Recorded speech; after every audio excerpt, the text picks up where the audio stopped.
नमस्कार मेरे सभी प्यारे विद्यार्थियों, कैसे हैं आप सभी। आई होप आप लोग सभी अच्छे होंगे। आज हम इस वीडियो में पंचलाइट कहानी की कथा वस्तु पढ़ेंगे। देखिए, पंचलाइट कहानी हमारे परीक्षा के लिए अति महत्वपूर्ण है।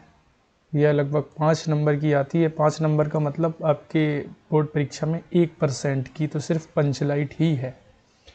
तो हमारे एग्ज़ाम की दृष्टि से पंचलाइट कहानी अति महत्वपूर्ण है। तो चलिए शुरू करते हैं पंचलाइट कहानी। देखिए, सबसे पहले पंचलाइट कहानी को पढ़ने से पहले हमें यह समझ लेना है कि हमसे परीक्षा में किस प्रकार से प्रश्न पूछा जा सकता है पंचलाइट कहानी को लेकर। आप देख पा रहे हैं, इतने तरीके से कुछ भी पूछेगा अगर आपसे, तो आपको उत्तर वही देना है जो मैं आपको इस वीडियो में बताने जा रहा हूँ।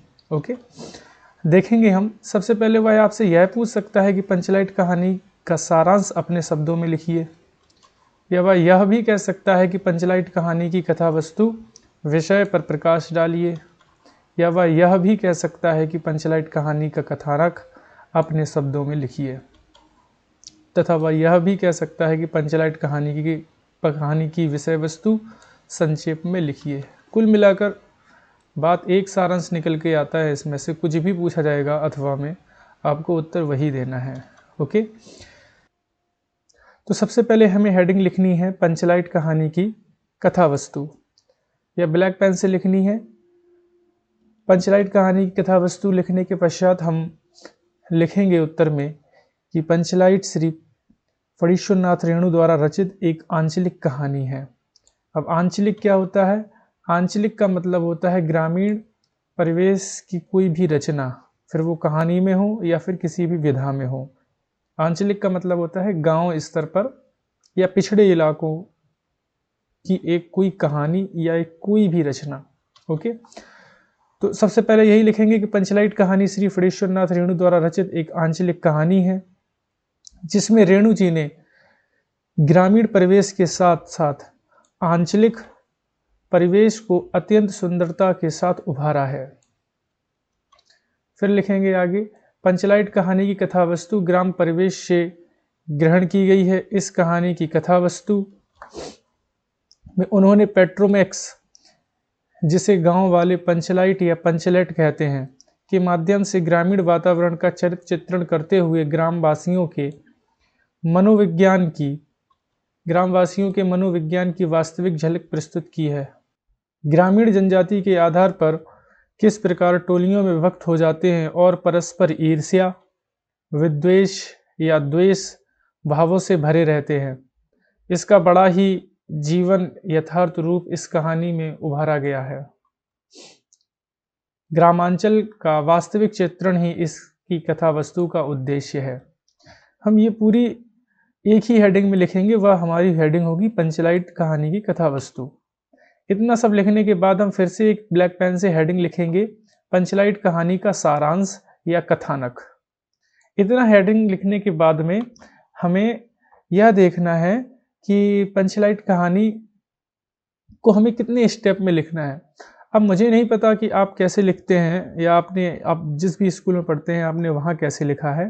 अब मैंने इस वीडियो में क्या किया है, पंचलाइट कहानी का जो सारांश है उसको कुछ बिंदुओं में बांटा हुआ है। जैसे आपको यहाँ पर दिख रहा है पंचलाइट का खरीदा जाना, फिर उसके बाद में आपको दिख रहा होगा पंचलाइट को जलाने की समस्या। इतने के बाद फिर यहाँ पर मैंने लिखा हुआ है पंचलाइट जलाने के लिए गोधन को मनाया जाना।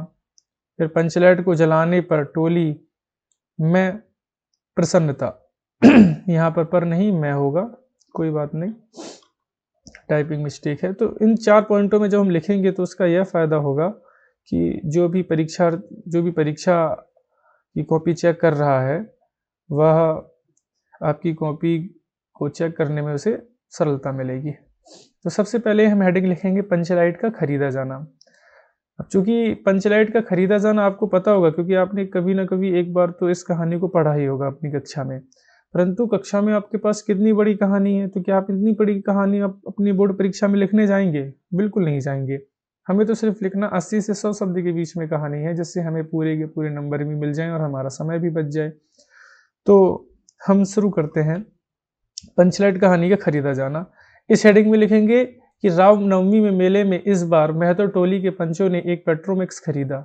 इस पेट्रोमैक्स को गांव वाले पंचलेट कहकर पुकारते थे। पंचलेट खरीदने के बाद जो 10 रुपए बच गए थे उसको पूजा की सामग्री भी उसमें पूजा की सामग्री भी खरीदी गई। सबको पंचलेट आने की प्रसन्नता थी। इस खुशी में कीर्तन का आयोजन किया गया। थोड़ी देर में टोली के सभी लोग पंचलेट को देखने के लिए एकत्रित हो गए।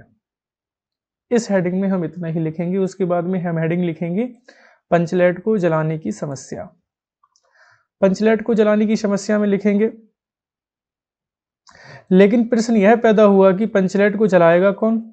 खरीदने से पहले यह किसी के दिमाग में यह बात नहीं आई थी। यह निर्णय हुआ कि दूसरी पंचायत के आदमी की मदद से पंचलेट नहीं जलाया जाएगा, चाहे वह बिना जले पड़ा रहे। आपने पढ़ा होगा कि इस कहानी में कि जब ये पंचलेट आई तो सबसे बड़ी समस्या थी पंचलेट को जलाने की, जिसको लेकर के आगे राजपूत टोली, ब्राह्मण टोली या अनेक टोलियां जो है इस टोली का मजाक बना रही थीं और कह रही थीं कि एक बार कान पकड़ कर के पंचलेट के सामने उठो बैठो तो पंचलेट अपने आप जल जाएगी। तो आपने ये पढ़ा होगा, लेकिन इतना सब कुछ हमें लिखने की आवश्यकता है नहीं। जितना मैंने आपको बताया आप उतना लिख दीजिए, ठीक है। फिर उसके आगे लिखेंगे, वहीं पर गुलरी काकी की बेटी मुनरी थी। अब आप मुनरी पात्र को बहुत अच्छे से जानते ही होंगे। वह जानती थी कि गोधन पंचलेट चलाना जानता है, लेकिन पंचायत ने गोधन का हुक्का पानी बंद कर रखा था। मुनरी गोधन से प्रेम करती थी। उसने बात अपनी सहेली कनेली को बताई। कनेली ने यह सूचना सरदार तक पहुंचा दी कि गोधन पंचलेट जलाना जानता है। सभी पंच सोच विचार में पड़ गए कि गोधन को बुलाया जाए अथवा नहीं। अंत में यह बुलाने का निर्णय लिया गया। अंत में यह कहा गया कि चलो भैया ठीक है, बुला ही लिया जाए गोधन को। फिर जो है आप हेडिंग लिखेंगे, पंचलेट या पंचलाइट जलाने के लिए गोधन को मनाया जाना। इतना ब्लैक पेन से हेडिंग लिख करके आप लिखेंगे, सरदार ने छड़ीदार को भेजा, लेकिन छड़ीदार के कहने से गोधन पंचलेट जलाने के लिए नहीं आया। क्योंकि आपको पता है इसमें लिखा था, पंचलेट कहानी में है कि ये इस वजह से नहीं आया क्योंकि इसने कहा कि भैया जलाते हुए पता नहीं उसकी कोई डिबरी विबरी खराब हो गई तो उसका जुर्माना हमें ही देना पड़ेगा, हम तो नहीं आएंगे जलाने के लिए। इतना कह के जो है छड़ीदार को वापस कर दिया था। फिर इसके आगे लिखेंगे, आखिर गुलरी काकी गोधन के झोपड़े में गई और उसे मना ले आई। गोधन ने पंचलेट में तेल भरा। तभी गोधन ने पूछा कि स्पिरिट कहाँ है। स्पिरिट का नाम सुनकर सभी लोग उदास हो गए, लेकिन गोधन ने अपनी होशियारी से गरी के तेल की सहायता से पंचलेट जला दिया। अब भाई साहब पंचलेट जल गया। अब पंचलेट जल गया तो अब आप चौथे नंबर पर हेडिंग लिखेंगे, पंचलेट को जलाने पर टोली में प्रसन्नता। टोली में प्रसन्नता यहाँ पर लिखा है, इसको एडिट कर लेना आप लोग। पंचलेट को जलाने के लिए सभी लोगों में प्रसन्नता की लहर दौड़ गई। लोगों के दिल का मैल दूर हो गया। कीर्तन के लोगों ने एक स्वर में महावीर स्वामी की जय ध्वनि की। कीर्तन शुरू हो गए। गोधन ने सबका दिल जीत लिया। मुन्नी ने हसरत भरी निगाहों से गोधन की ओर देखा। सरदार ने गोधन को बहुत प्यार से अपने पास बुलाकर कहा, तुमने जाति की इज्जत रख ली, तुम्हारे साथ खून माफ, खूब गाओ सलीमा का गाना। अब ये जो भी मैंने लिखा है इसमें ब्लैक पेन से आप भी अपनी परीक्षा की कॉपी में ब्लैक पेन से लिख देंगे, ताकि एग्जामिनर ऐसे पॉइंट अर्थात ऐसे हाईलाइट को सबसे पहले पढ़े।